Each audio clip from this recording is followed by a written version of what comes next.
الحمد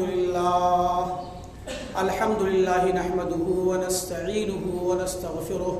ونعوذ بالله من شرور أنفسنا ومن سيئات أعمالنا من يهده الله فلا مضل له ومن يضلل فلا هادي له وأشهد أن لا إله إلا الله وحده لا شريك له وأشهد أن محمدا عبده ورسوله أما بعد فإن خير الحديث كتاب الله وخير الهدي هدي محمد صلى الله عليه وسلم وشر الأمور محدثاتها وكل محدثة بدعة وكل بدعة ضلالة وكل ضلالة في النار. أعوذ بالله من الشيطان الرجيم. بسم الله الرحمن الرحيم. إنا أنزلناه في ليلة القدر وما أدراك ما ليلة القدر. ليلة القدر خير من 1000 شهر. تنزل الملائكة والروح فيها بإذن ربهم من كل أمر. سلام هي حتى مطلع الفجر. محترم حاضرین جمعہ، بزرگان دین، نوجوانان ملت،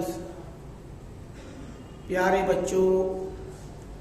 اور خواتین اسلام، اللہ رب العالمین کا اپنے بندوں پر بڑا اور عظیم احسان ہے کہ اس نے سال کے 12 مہینوں میں ایک مہینہ بڑی فضیلت والا رکھا ہے، اور یہ فضیلت والا مہینہ رمضان المبارک کا مہینہ ہے جس سے ہم گزر رہے ہیں، اور یہ اب آخر کی منزلیں طے کر رہا ہے. قریب ہے کہ یہ ہم سے رخصت ہو جائے اور ہمیں جو موسم خیر اور بھلائی کا ملا ہے بڑا ہی تنگ اور کم وقت بچا ہے، جس میں ہم اپنے لیے نیکیاں بٹوریں، جس میں ہم اللہ تعالیٰ کی رحمتوں، برکتوں، اس کی مغفرت اور اس کے احسانات اور اس کے خصوصی انعامات کے ہم حقدار بنیں. یقیناً یہ بڑا ہی قیمتی وقت ہے جو اہل ایمان کے لیے ایک تحفہ ہے، ہر مومن کے لیے، ہر مسلمان کے لیے ایک بہت بڑا عظیم الشان تحفہ ہے، جس میں ایک مومن اپنی زندگی پر دوبارہ سے نظر ڈالتا ہے، اپنے عادات و اطوار کو بدلتا ہے، اپنی روزمرہ کی زندگی کو تبدیل کر لیتا ہے، جس میں وہ اپنی جائز چیزوں کو چھوڑ دیتا ہے. جو کھانا پینا، جو جائز مباح چیزیں اللہ رب العالمین نے ہمارے لیے جائز کی ہیں کہ ہم انہیں استعمال کریں، انہیں کھائیں پئیں اور اپنی زندگی میں استعمال میں لائیں، یقیناً ہم رب العالمین کی توفیق سے، اس کی مدد سے اور اپنے ایمانی جذبے کے پیش نظر، خاص کر رب العالمین کی اعانت سے، جس کو رب العالمین اپنی مدد سے نوازے، یقیناً وہ شخص ان تمام چیزوں کو چھوڑ کر جو اس کے لیے جائز تھی، آخر کون سا جذبہ ہے، کون سی وہ چیز ہے جو ہمیں کھانے اور پینے سے روک دیتی ہے، ہمیں بھوکا پیاسا رہنے پہ مجبور کرتی ہے؟ یقیناً یہ ایمان ہے، یہ ایمان باللہ ہے، یہ ایمان بالیوم الآخر ہے، یہ قیامت پر ایمان ہے، یہ روز محشر پر ایمان ہے. ایک مومن کی زندگی یقیناً ایمان سے معمور ہے اور آخرت کے لیے مومن زندگی جیتا ہے، رب العالمین کے احکامات پر زندگی گزارتا ہے، رب کے اشاروں پر چلتا ہے. رمضان کے مہینے میں ہم یہ عمل کے ذریعے اپنی عملی پریکٹیکل کر کے ہم ثابت کرتے ہیں کہ ہم یقیناً ایمان والے ہیں، ہم رب العالمین کی آواز پر، اس کی ندا پر لبیک کہنے والے ہیں. یہ ہمارا ایمان، ہمارا یہ عمل، ہمارا یہ مظاہرہ صبح سے شام تک اور شام سے صبح تک، راتوں میں، دن میں ہماری عبادتوں کا انداز، ہمارا چال چلن، ہمارے خرچ کرنے کا طریقہ، ہمارے دلوں میں اٹھنے والے جذبات، غریبوں، فقیروں، مسکینوں، لاچاروں کے ساتھ حسن سلوک اور یہ اپنے آپ کو ہر بری چیز سے روک لینا، ہر لغو بات سے روک لینا، ہر حرام کام سے دور رکھنا، اور عبادات میں، قربات میں، اللہ کی قربت حاصل کرنے کے طریقوں میں اپنے آپ کو مشغول کر لینا، یقیناً یہ ایمان کی علامت ہے، اور یہ اللہ کی بہت بڑی نعمت ہے، بہت بڑا احسان ہے، اس کی مدد ہے، اس کی خصوصی رحمت ہے۔ اگر کوئی مومن بندہ ان تمام چیزوں میں جو ذکر کی گئی ایسے ہی چل رہا ہے تو یقیناً وہ اللہ کا شکر ادا کرے کہ اللہ نے اس کو اپنی رحمت کے سائے میں لیا ہوا ہے۔ اور اگر کوئی اس میں کسی خلل کے ساتھ چل رہا ہے یا روگردانی کے ساتھ چل رہا ہے، اعراض کر رہا ہے، کسی کو روزے سے مطلب نہیں، کسی کو صیام کی پابندیوں سے مطلب نہیں، کسی کو اس مہینے کی حرمت کا خیال نہیں، کسی کو اس مہینے میں مزید ظلم و ستم اور سرکشی کرنے کے حالات میں آگے بڑھ جانے کی فکر ہے، کوئی ظلم و ستم دھوکہ دہی میں لگا ہوا ہے، دوسروں کے ساتھ زیادتی میں لگا ہے، یا اپنے نفس پر ظلم کر رہا ہے، تو یقیناً وہ جان جائے کہ وہ بہت بڑا بدنصیب ہے۔ حدیث میں آتا ہے، ابو داؤد، ترمذی اور ابن ماجہ کی روایت ہے، اور مسند احمد میں بھی اور دوسری کتابوں میں مذکور ہے، امام البانی نے صحیح قرار دیا ہے کہ رمضان کا جب مہینہ آتا ہے اور اس رمضان کے مہینے میں شیاطین کو گرفتار کر لیا جاتا ہے، سرکش جنوں کو باندھ دیا جاتا ہے، وہیں ہر رات اللہ کا منادی ندا دیتا ہے، آواز لگاتا ہے اور کہتا ہے، یا باغی الخیر اقبل، اے نیکی کے طلبگار آگے بڑھ، سبقت لے جا، کیونکہ تجھے بہت محدود وقت ملا ہے، بہت کم وقت ملا ہے جس میں تو نیکیاں بٹور سکتا ہے، آگے بڑھ، سبقت لے جا اور بڑھ چڑھ کر کے حصہ لے نیکی میں۔ یا باغی الخیر اقبل، تیرے لیے موسم بہار آ چکا ہے۔ اور ساتھ میں کہتا ہے، یا باغی الشر اقصر، اے برائی کے طلبگار، اے بدکار، سیاہکار، برائیوں میں ملوث رہنے والے شخص، گناہوں میں لت پت رہنے والے شخص، رک جا، باز آ جا، تو ان دنوں میں برائیاں نہ کر، تو بھی تیرے لیے بھی موقع ہے، تیرے لیے بھی ایک موسم آیا ہے، تجھے بھی ایک چانس دیا گیا ہے کہ تو اپنے آپ کو سدھار لے، اپنی برائیوں سے باز آ جا، اپنے آپ کو صحیح کر لے، دھل لے اپنے آپ کو، اپنی برائیوں، گندگیوں، غلطوں سے اپنے آپ کو پاک کر لے۔ دیکھ دوسرے صاحب ایمان والے لوگ اپنے آپ کو اللہ کے راستے میں کیسے تیزی سے لے کر کے جا رہے ہیں، تو بھی اس قافلے کے ساتھ ہو لے اور تو بھی اپنی برائیوں سے باز آ جا۔ یہ ندا دینے والا منادی ہر رات ندا دیتا ہے۔ رمضان المبارک کے اس مہینے کی ہر گھڑی بڑی ہی بابرکت ہے، ایک ایک منٹ، ایک ایک لمحہ اس کا بڑا قیمتی ہے۔ اگر کسی مومن کو، کسی صاحب ایمان کو، صاحب اسلام کو، کسی اللہ والے کو ایک منٹ بھی مل جائے اور اس ایک منٹ میں، ایک لمحے میں وہ رب العالمین کو راضی کر لے جائے، اللہ کی قسم اس کے لیے اس دنیا اور آخرت سے بہتر ہے۔ اللہ کے نبی صلی اللہ علیہ وسلم فرماتے ہیں، اسی روایت میں ابو ہریرہ کی روایت ہے، فرماتے ہیں، وَلِلَّهِ عُتَقَاءُ مِنَ النَّارِ وَذَلِكَ كُلَّ لَيْلَةٍ، اللہ تعالیٰ ہر رات جہنم سے آزادی دیتا ہے، ہر رات لوگوں کو جہنم سے آزادی کے پروانے دیتا ہے، جہنم سے آزاد کرتا ہے۔ یہ بہت بڑا پروانہ ہے، بہت بڑی نعمت ہے۔ کوئی انسان جہنم سے آزاد کر دیا جائے، جہنم کی آگ سے بچا لیا جائے، جہنم سے آزاد کر دیا جانا انسان کی زندگی کی، دنیا اور آخرت کی سب سے بڑی کامیابی ہے۔ قرآن کریم کے اندر سورہ آل عمران میں اللہ رب العالمین نے فرمایا، کل نفس ذائقۃ الموت،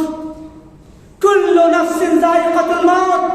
ہر نفس کو موت کا مزہ چکھنا ہے، میٹھا ہو یا کڑوا ہو۔ میٹھا ہوگا تو اجر ملے گا، نیکی ملے گی، جنت ملے گی، کڑوا لگے گا تو عذاب قبر سے لے کے جہنم تک کا عذاب ہوگا۔ فرمایا، کل نفس ذائقۃ الموت وانما توفون اجورکم یوم القیامہ، اے لوگوں تم میں ہر شخص کو مرنا ہے اور تمہیں قیامت کے دن تمہارے اعمال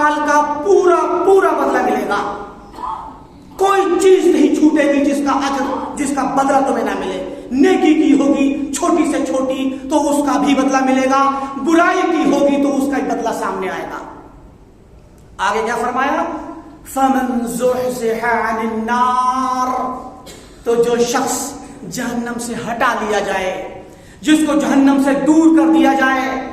جہنم کے اور اس کے درمیان دوری کر کے اس کو جہنم سے بچا لیا جائے. فَمَنْ زُحْزِحَ عَنِ النَّارِ،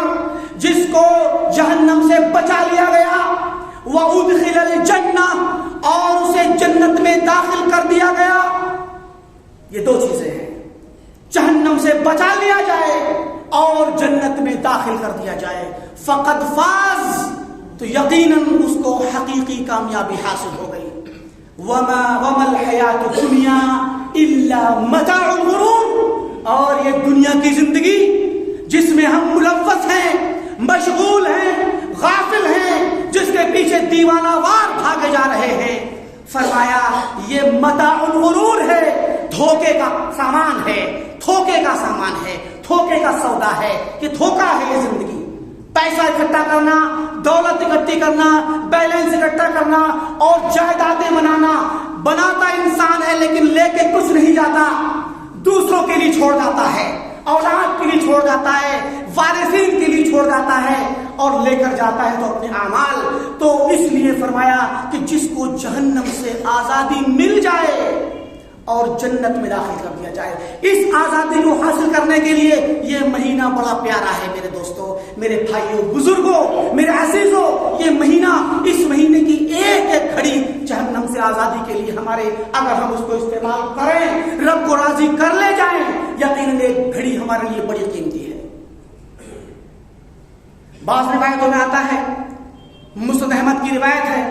طبرانی کے یہاں بھی معجم کبیر میں یہ روایت آئی ہے، ابن ماجہ کے یہاں روایت آئی ہے، ابو امامہ باہلی اور جابر بن عبداللہ بن عمرو بن حرام رضی اللہ عنہما، یہ دونوں صحابی بیان کرتے ہیں کہ پیارے نبی صلی اللہ علیہ وسلم نے فرمایا وَلِلَّهِ عُتَقَاءُ عِنْدَ كُلِّ فِطْرٍ، ہر افطار کے وقت اللہ تعالیٰ بندوں کو جہنم سے آزاد کرتا ہے. امام البانی نے اس حدیث کو صحیح قرار دیا ہے.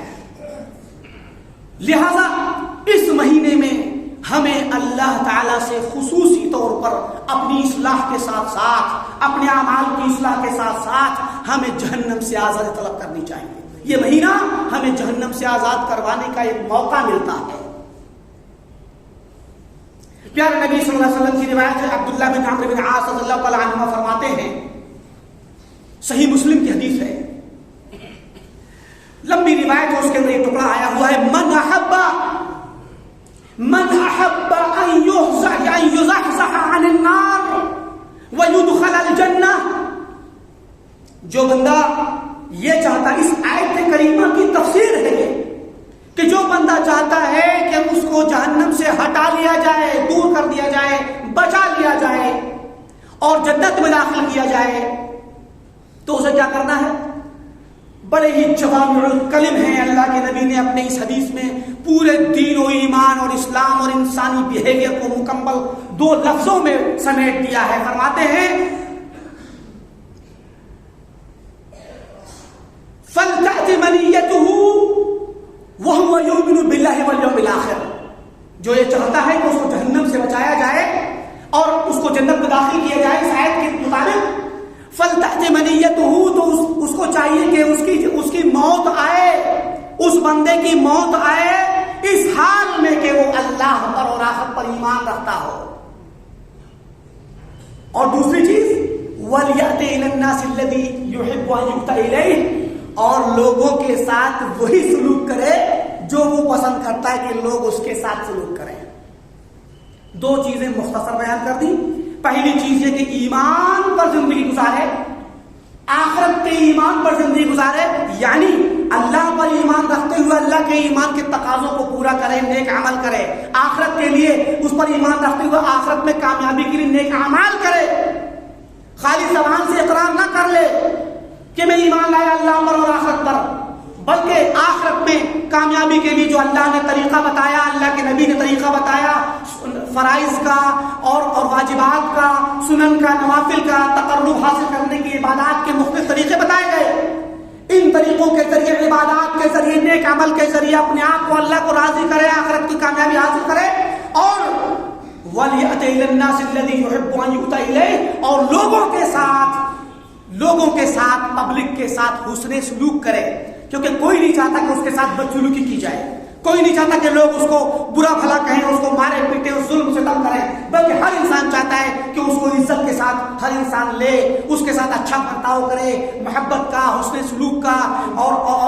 عدل و انصاف کا، برائی کا سلوک نہ کرے۔ تو فرمایا کہ وہ بندہ دوسروں کے ساتھ بھی وہی سلوک کرے جو وہ خود کے لیے پسند کرتا ہے۔ ان دو چیزوں پر عمل کر لے، اللہ کے نبی نے فرمایا جہنم سے آزادی بھی ملے گی اور جنت میں داخلہ بھی ملے گا۔ بات چل رہی تھی رمضان المبارک کے مہینے میں، اللہ رب العالمین نے بہت سارے راستے خیر کے ہمیں بتلائے ہیں۔ یہ مہینہ پورے سال کے 12 مہینوں میں سب سے افضل ہے، اور اس مہینے کے 3 عشروں میں 10 کر کے 3 عشرے ہوتے ہیں، 3 دہائیوں میں تیسری دہائی جب آتی ہے، تیسرا عشرہ، تو یہ تیسرا عشرہ جس میں ہم گزر رہے ہیں، یہ تیسرا عشرہ بقیہ جو پہلے 2 عشرے گزر گئے ان سے افضل ہے۔ کیونکہ اس عشرے کی بہت سی وہ خصوصیات ہیں جو خصوصیات پہلے عشروں کی نہیں ہیں۔ یہ عشرہ پہلے والے عشروں کے ساتھ ان کی خصوصیات میں تو شریک ہے، جیسے کہ ہر رات منادی کی ندا دینا، اور شیاطین کا اس مہینے میں بند کر دیا جانا، قید کر دیا جانا، جہنم کے دروازوں کا بند کر دیا جانا، جنت کے دروازوں کا کھول دیا جانا پورے مہینے ہوتا ہے۔ اللہ کی رحمت کا نزول ہونا، اللہ کی مغفرت کا نزول ہونا، جہنم سے آزادی ملنا، اس مہینے کے ہر دن میں، ہر رات میں اللہ تعالیٰ کی رحمت اور مغفرت ملتی ہے۔ نیکیوں کے اجر بڑھ جاتے ہیں، نیک اعمال کے اجر بڑھ جاتے ہیں اس مہینے میں۔ لیکن آخری عشرے میں ان تمام خصوصیات کے ساتھ پہلے نمبر تو یہ جان لیں کہ اس عشرے کا اہتمام ہمارے نبی محمد عربی صلی اللہ علیہ وسلم بہت زیادہ اہتمام کرتے تھے۔ اما عائشہ صدیقہ رضی اللہ تعالیٰ عنہ فرماتی ہیں، کان رسول اللہ صلی اللہ علیہ وسلم اذا دخل العشر، جب آخر کا تیسرا والا عشرہ داخل ہوتا تو آپ صلی اللہ علیہ وسلم کا طریقہ تھا کہ احیا لیلہ وایقظ اہلہ وشد مئزرہ، کہ آپ اپنی رات کو زندہ رکھتے، رات بھر جاگتے، وایقظ اہلہ، اپنے گھر والوں کو جگاتے، اپنی بیویوں کو جگاتے، اور وہ شد مئزرہ، اپنی کمر کو کس لیتے، یعنی ہر طرح کی سستی اور غفلت اور ہر طرح کی مباح باتیں ہی کیوں نہ ہو، بیکار کی غیر ضروری چیزوں سے، اپنی بیویوں سے بھی جو جائز قسم کی باتیں ہو سکتی ہیں، جائز قسم کے افعال ہو سکتے ہیں، جائز قسم کے جو تعلقات ہیں، ان سب سے دور رہتے، کمر کسے رہتے۔ اور دوسری روایت ہے، مسلم کی روایت ہے، دوسری روایت کے الفاظ ہیں، کانا یجتہد فیہا ما لا یجتہد فی غیرہا، یعنی ان 10 راتوں میں اللہ کے نبی صلی اللہ علیہ وسلم جتنا زیادہ محنت کرتے تھے عبادت میں، جتنی مشقت کرتے، جتنا جد و جہد کرتے، اتنا اس کے علاوہ دوسرے مہینوں، دوسرے عشروں میں نہیں کرتے تھے۔ اس عشرے کے بچے ہوئے جو 5 دن ہیں یا 4 دن ہیں، ان دنوں میں ہمیں محنت کرنی چاہیے اپنے نبی حبیب مصطفیٰ صلی اللہ علیہ وسلم کی سنت کے مطابق، اور ان کو غنیمت جاننا چاہیے۔ اسی مہینے، اسی عشرے کے اندر آپ صلی اللہ علیہ وسلم اعتکاف کیا کرتے تھے 10 رات، اور آخری سال میں آپ نے 20 راتوں اعتکاف کیا، یعنی 2 عشرے میں اعتکاف کیا۔ آپ کے ساتھ آپ کی بیویاں امہات المؤمنین بھی اعتکاف کرتی تھی۔ کبھی کبھی آپ فتنے کے خوف سے اعتکاف چھوڑ دیتے اور شوال میں اعتکاف کرتے، صحابہ کرام بھی اعتکاف کرتے۔ مراد ہے کہ اعتکاف کی عبادت بھی اسی عشرے میں خصوصی طور پر انجام دی جاتی، حالانکہ اس کے ساتھ خاص نہیں ہے۔ پہلے عشرے میں بھی اللہ کے نبی نے اعتکاف کیا، دوسرے والے میں بھی کیا، تیسرے میں بھی کیا، 2 عشروں میں ملا کر کے بھی اعتکاف کیا، اور رمضان کے علاوہ بھی آپ نے اعتکاف کیا۔ اعتکاف پورے سال ہو سکتا ہے، کبھی بھی ہو سکتا ہے، اس میں کوئی مذائقہ نہیں، لیکن عمومی طور پہ جو روایات، جو احادیث اور جو صحابہ، تابعین اور امت میں عمومی جو انداز رہا ہے، اس عبادت کو انجام دینے کا وہ اس عشرے میں ہے، کیونکہ اس عشرے کے اندر اعتکاف کے مقاصد میں سے ایک بڑا ہی عظیم الشان مقصد ہے، اور وہ ہے شب قدر، لیلۃ القدر، جس کے متعلق میں نے سورہ لیلۃ القدر پڑھی تھی۔ فرمایا رب العالمین نے کہ انا انزلناہ فی لیلۃ القدر، کہ ہم نے اس قرآن کریم کو شب قدر میں نازل کیا۔ یہی سے آپ سمجھ لیں کہ شب قدر چونکہ آخری عشرے میں ہوتی ہے، اور شب قدر اپنے آپ میں ایک بڑی فضیلت والی رات ہے، جیسے کہ اللہ نے فرمایا وما ادراک ما لیلۃ القدر، تمہیں کیا پتا کہ لیلۃ القدر اور شب قدر کیا ہے؟ فرمایا کہ لیلۃ القدر خیر من الف شہر، لیلۃ القدر شب قدر 1000 مہینے سے افضل ہے۔ 1000 مہینے 83 سال 4 مہینے بنتے ہیں۔ 83-84 سال کی عمر ایک انسان کی عموماً ایوریج کی عمر نہیں ہوتی، الا ماشاء اللہ، اللہ جس کو عمر لمبی کرے۔ تو ایک انسان کی پوری زندگی کے برابر جتنے وہ جیتا ہے صرف ایک رات ہے، اور وہ بھی برابر نہیں، یہ رات اس 83-84 سال سے افضل ہے، اس سے بھی بہتر ہے۔ ایک آدمی اگر 80-85 سال کی عمر پائے تو 12-15 سال تک جب تک وہ نوجوان جب بلوغت کو پہنچے گا تب تک تو کوئی کام ہی نہیں کرے گا، عمل ہی اس کو مطلوب نہیں شرعاً۔ تو 85 سال کی عمر پائے گا تو 15 ویسے مائنس کر دیجیے آپ، تو 70 سال کی عمر اس کو ملے گی۔ اب 70 میں بھی اللہ بہتر جانے کی وہ کتنی عبادت کرے گا، اگر پہلے ہی دن سے عبادت کرتا رہے، اگر بالغ ہوتے ہی وہ نیک اعمال میں مشغول ہو جائے، عبادات میں، اللہ کی قربت کے نیک اعمال میں، اور 70 سال تک مسلسل بغیر کسی ناغے کے کرے، تو بھی ان 70 سال میں آدھی یا ایک تہائی حصہ اس کی نیند میں اور اس کے ضروریات میں، بلکہ 2/3 حصہ اس کی غیر ضروری چیزوں میں جاتا ہے، بہت ہوگا تو 1/3 حصہ ہی وہ عبادت کر پائے گا۔ لیکن یہ رات جو ہے وہ ان 85-84 سالوں سے افضل ہے۔ کتنی عظیم الشان رات ہے، کتنی قدر والی ہے، اس لیے اس کو لیلۃ القدر کہا گیا۔ قدر کے معنی شان ہوتا ہے، عزت ہوتا ہے، مقام ہوتا ہے، مرتبہ ہوتا ہے، اور قدر کے معنی تقدیر بھی ہوتا ہے، قدر کے معنی تقدیر بھی۔ یہ رات جہاں شان و شوکت والی رات ہے، عزت والی رات ہے، بڑی عظیم الشان ہے، کیونکہ اس رات میں اللہ کے فرشتے نازل ہوتے ہیں۔ تنزل الملائکۃ والروح، صرف فرشتے نہیں، روح امین بھی، جبریل امین بھی اس دنیا میں آتے ہیں اور دیکھتے ہیں کون بندے ہیں جو اللہ کے اس رات کو تلاش کرنے میں لگے ہیں، اللہ کی عبادت میں مشغول ہیں، گواہ بنتے ہیں وہ فرشتے، رحمت کے فرشتے اترتے ہیں، اس بندے پہ رحمت نازل ہوتی ہے، اللہ کی رحمت کا مستحق ہوتا ہے، اور ہر طرح کا امر لے کر نازل ہوتے ہیں، تقدیر کے معاملات لے کر نازل ہوتے ہیں، اللہ تعالیٰ فیصلہ کرتا ہے فیہا یفرق کل امر حکیم، اس رات میں ہر حکمت والا فیصلہ کیا جاتا ہے، کیونکہ سال بھر میں کیا ہونا ہے اللہ تعالیٰ اسی وقت لوگوں کو، فرشتوں کو دے دیتا ہے کہ آنے والے سال میں کیا ہونا ہے۔ اسی لیے آپ نے سنا ہوگا علماء کی زبانی، عوام کی، ایک دوسرے کی زبانی، کہ اس رات میں لوگوں کے نام کٹ جاتے ہیں، بلا شبہ بالکل صحیح ہے، کیونکہ نئی تقدیر، سال بھر کا نیا اسٹیمیٹ، نیا پروگرام دیا جاتا ہے سال بھر کا، فیہا یفرق کل امر حکیم۔ اللہ تعالیٰ سال بھر کی تقدیر، سال بھر میں کیا ہونا ہے دنیا میں، وہ سب فرشتوں کو دیتا ہے۔ تو ظاہر ہے جن کی وفات ہونی ہے، جن کی موت آنی ہے، ان کا بھی فیصلہ اس رات میں ہو جاتا ہے۔ پتہ نہیں کس کو آنے والے سال میں رمضان ملے نہ ملے، اس لیے ضروری ہے کہ ہم بچے ہوئے دنوں کو غنیمت جانیں اور اللہ تعالیٰ سے اپنے آپ کو آزاد کروائیں۔ فرمایا سلام ہی حتی مطلع الفجر، یہ رات سلامتی والی ہے، امن والی ہے۔ سلامتی کا مطلب کیا ہے؟ ایک تو یہ کہ یہ رات بڑی پرامن ہوتی ہے،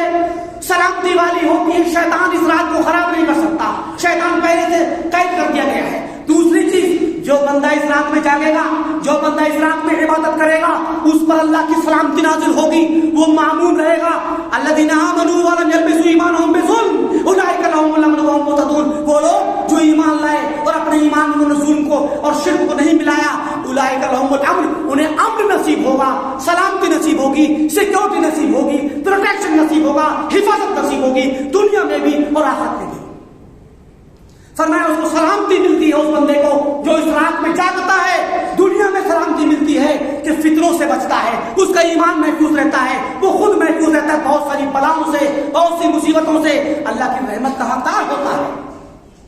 اور اس کے وہ خود اور اس کے گھر والے وہ جن کے لیے دعا کرتا ہے، جن کے حق میں اللہ دعا قبول کرتا ہے، ان کو سلامتی نصیب ہوتی ہے، اور خصوصی طور پر آخرت کی سلامتی اس کو نصیب ہوتی ہے۔ قیامت کے دن کی ہولناکیوں سے بچے گا، قیامت کے دن کے عذاب سے بچے گا، وہ سلامتی کا حقدار ہوگا۔ سلام،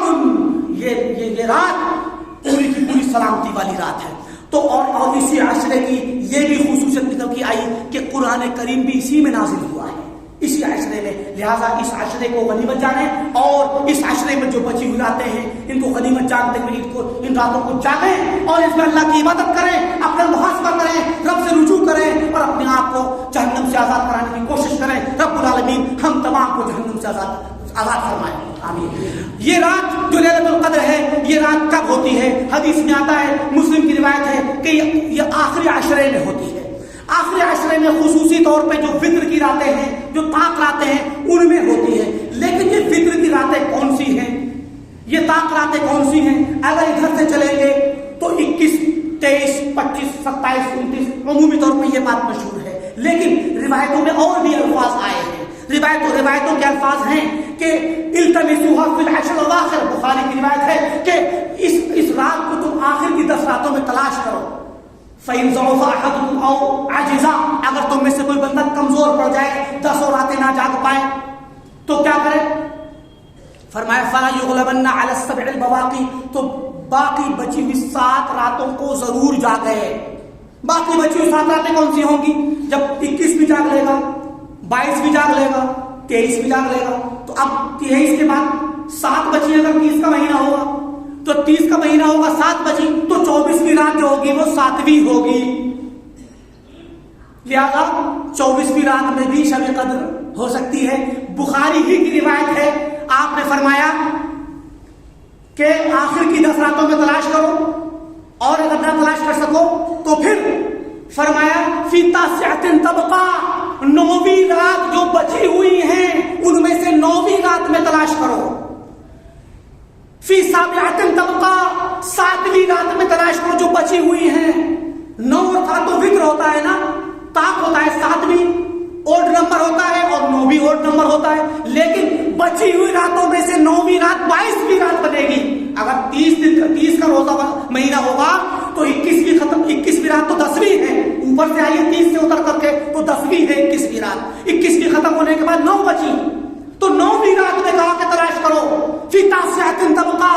9ویں میں تلاش کرو جو بچی ہوئی ہیں۔ فی سابعۃ تبقا، 7ویں میں تلاش کرو جو بچی ہوئی ہیں۔ فی خامسۃ تبقا، 5ویں میں تلاش کرو جو بچی ہوئی ہیں۔ تو 5ویں، 7ویں، 9ویں، یہ 22، 24 اور 26 بنے گا۔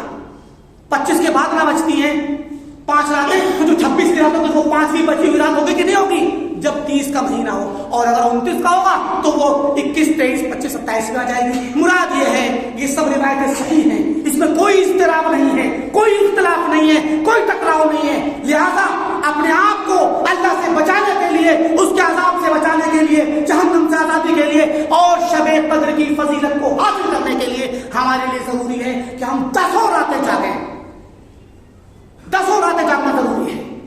لہذا جو راتیں بچی ہیں ان راتوں میں اہتمام کیا جائے اور رب العالمین کی رضا حاصل کی جائے۔ ایک آخری بات بیان کر دوں، چونکہ آگے والا